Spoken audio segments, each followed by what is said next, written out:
Yo guys, so big ups for all of your comments on the channel.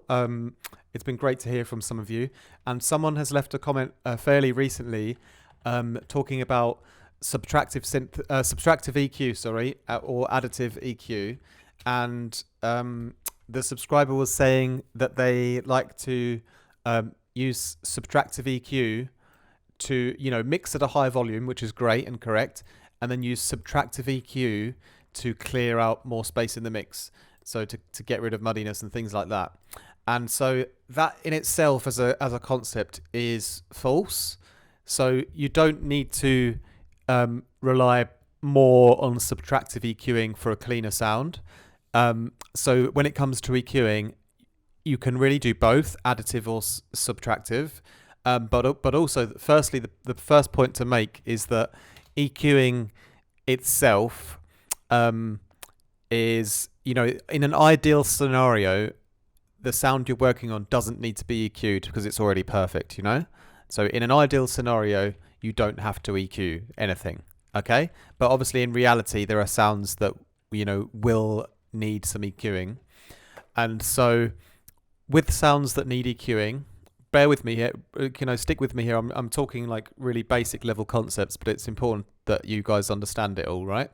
So yeah, number one, if you have to EQ something, it's not as good as if you didn't have to EQ it, So if the sound was already good enough as it was and you didn't need to EQ it, it's going to be the best, But that's not going to happen every time. So when a sound has to be EQ'd, whether you subtract or you boost, one is not worse than the other. It depends. It's a case by case scenario for each sound that you're working on, So it's not true that subtractive EQing is the only clean way to EQ. Boosting can also work great as well, So when some sounds will need a boost in a certain area because they're missing something, and other sounds will have some mud that you want to subtract. So you can really do both. For example, on a kick drum, you might have that kick drum which has a bit too much mud in a certain area, like over here, like maybe this sort of lump here. If I take that off, I give a bit more emphasis to the low part of the kick and it sounds a bit cleaner and punchier, So in that case, subtractive EQing is great, So not knocking it at all, It's good in certain situations. And for example here, it's a similar thing with this Reese. If you've got a Reese and you want to clean it up a bit, if it doesn't have enough of a shape to it,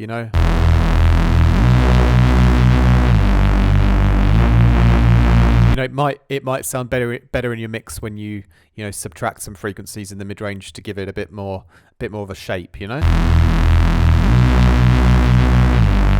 For this kind of Reese, it works well because this Reese has a lot of content already, So a nice mid range cut in this one. That's a sound that could definitely benefit from something like that, But then you could have other sounds like a pad, for example, here.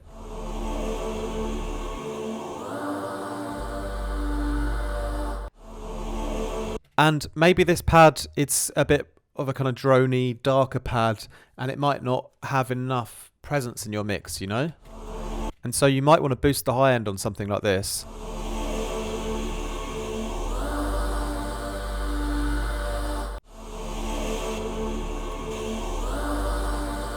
You might want to sort of bring up all the treble and the air on the pad so that you can sort of hear it better in the mix, okay? So in that case, it's absolutely fine to do that. And it's absolutely good to boost.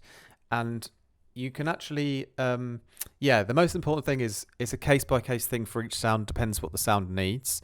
But actually often I would say it's almost better to boost than it is to cut, because what we're trying to do usually with drum and bass and modern mixdowns is we're trying to really fill out the frequency spectrum as best we can, and we're trying to like use a good amount of sounds and a good amount of layers, but not overwhelm the mixdown either. So on those main sounds and layers that we use, it's often the case that a nice boost in a certain area can really like fill out the sound And so with fuller sounds, we get like a more pleasant overall mix down as well, you know. So don't think that you have to subtract always to get a clean sound.